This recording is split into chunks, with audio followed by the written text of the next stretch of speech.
Welcome to Beyond the Open Door. I am your host, Domina, and you have entered a safe and sacred space. Today is July 4th, 2026, and I want to say to you all happy 4th of July, happy Independence Day. And while I say that, as a Black American, I know that this day is a bittersweet day when you think about our history in this country as a race of people. But I want to talk about the magic of the 4th of July, the magic. And I want you to see this, especially those of you who subscribe to this channel who are descendants of slaves.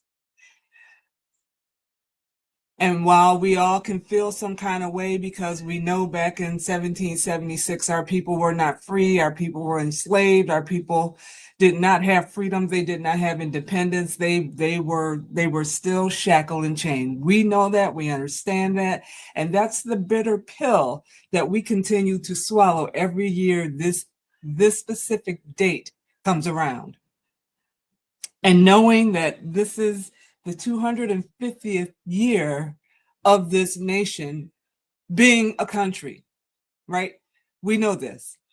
But I want to talk about the magic of this day. And I know that I'm a little fired up more than I have been recently, but I'm fired up because I understand, or I'm understanding. I don't fully understand because I was not there as a slave.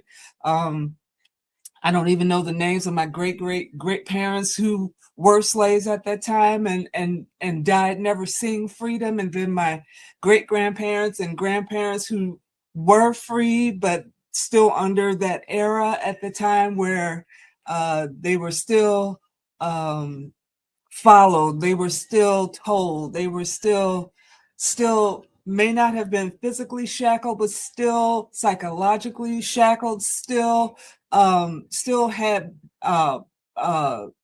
obstacles and boundaries set and things like that. So true freedom, true independence. Some of them still never saw, even though they could travel, they could go, and they could come. So I get it. But I want to talk about, and I want us to start focusing on, as a magical community, as a hoodoo community, as whatever term you want to give yourself, as a witch community, I want you to see the magic in the midst of all that bullshit. And the magic and the bullshit we see today in 2026. Times have changed and yet have not.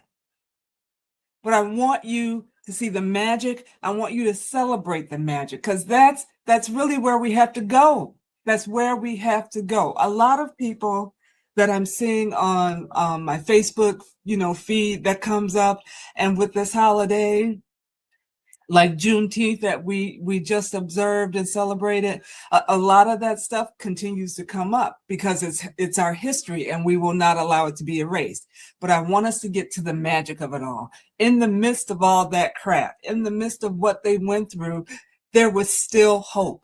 There was still pushback. There were still things being done. There were things that still could not stop. Our worship, our belief system, our hope, our determination, even though it may have been tethered, it still was not completely stopped. That is the magic I think we need to get back to. Yes, don't forget that they were slaves. Yes, don't forget that they had all these atrocities done to them. We will never forget. We cannot forget. That is our job not to. But they live on through us. So while we remember that, we still have to speak about the hope. We still have to talk about the magic that we did in the midst of the shit. So there was something that came up on my Facebook feed from it's called the Hoodoo Culture. That's a page. I don't follow them, but what I see on them, what I like, I hit the like button or I hit the heart and just to give them kudos for what they shared. But something that was shared, I think it was yesterday that I saw it, that gave me this fire that I have right now, along with something else I just saw this morning. So I got to share it because I need us to remember the magic that we have, the magic that we brought with us, the magic that came with us. Let me say that, because it's not like we came here on our own volition. The magic that came with us, uh, that helped us to survive as long as we did, that helped us to generations later still have that spark of life within us. And there were these interviews with ex-slaves years after slavery was over, that this particular Facebook page posted to give perspective to us as Black people in America in 2026. Two voices that were spoken about. One was named Aunt Easter Jackson, and I really resonate with this one because my grandmother's name on my father's side, her name was Easter. She said, "Them was the good old days. Plenty to eat and a cabin of sticks and dirt to call your own. Had good times too, especially on the 4th of July and Christmas, when old Master Tom allowed the Negroes to have pigs to kill for the feast.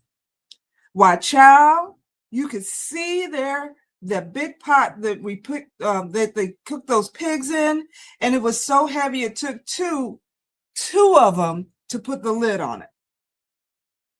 And such music played on harps, saws, and blowing quills. Everybody had a good time. Even the white folks turned out for the dance, which went on into the night." Second, Mr. Bland, an ex-slave, he said, "Our working hours were the same as on any other plantation. We had to get up every morning before sunup, and when it was good and light, we were in the field. A bugle was blown to wake us. All the slaves stayed in the field until dark. After leaving the field, they never required to do any work, but could spend their time as they saw fit to. No work was required on Saturday or Sunday, with the exception that the stock had to be cared for.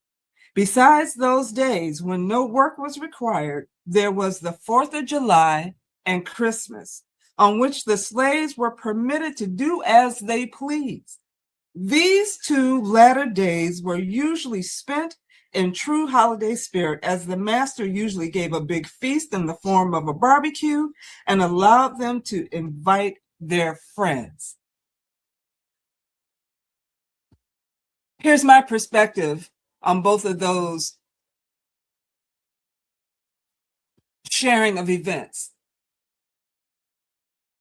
The holiday itself, the 4th of July, and they both spoke about Christmas, but especially for the 4th of July, the holiday itself was not celebrated. What was celebrated?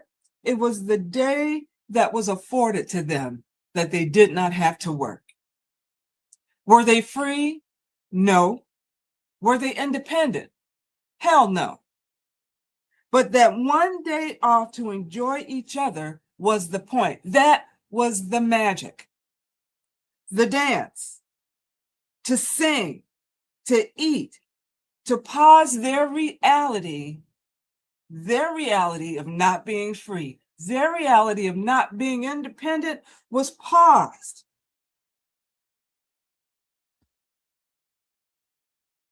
But what was reinforced was the hope that one day, this one day pause would be their reality 7 days a week, 365 days a year. So as a descendant of that,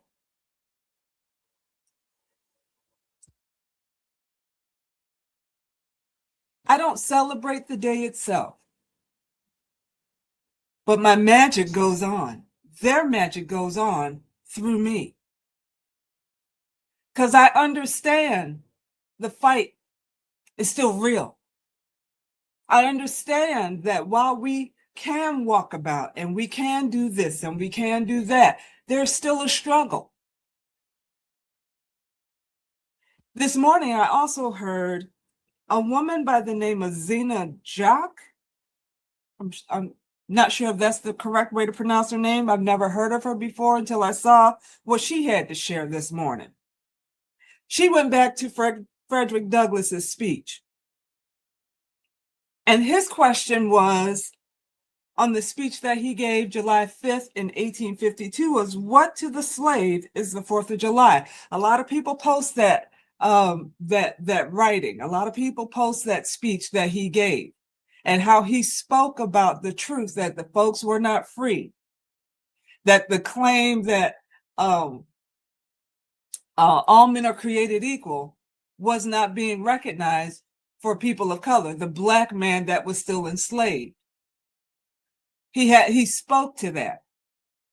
But what she also brought forth, while I say this is the day of magic, she brought forth the dichotomy that while he spoke the truth of that, he also stood in the promise of what the nation stood for, or was supposedly to stand for. And the magic is this: to hold the honest grief of what was and what still is trying to be, and have that stubborn hope.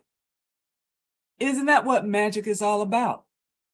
That you see the current situation that is not right, that is coming against you, that is trying to stifle you, that is trying to silence you, that is trying to disregard you. And you stand up and do something about it to make it stop, to bring forth that change, to allow that transformation to happen. That is the magic of not just this day, but this day in particular for this nation, this country. But it is the magic of our very existence. Black, white, trans, straight, it is the hope for our very existence.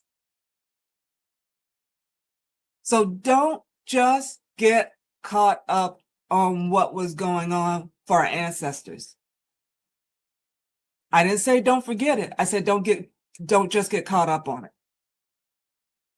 Because that is the fire that fuels us to go forward. But they are long gone. Their voices still rise as we rise, and as we stand, and as we demand, and as we do what is necessary to make the change come about. The magic of the 4th. I didn't say celebrate the day. I said see the magic of it. Get with your people, have a good time, but the work is still ahead of us. Work your roots, get your candles, get your incense, get your herbs, get your rituals, get your hands dirty, lift your voice. Let's bring the magic, not just today, but every day of this existence. And with that, peace and blessings to you all.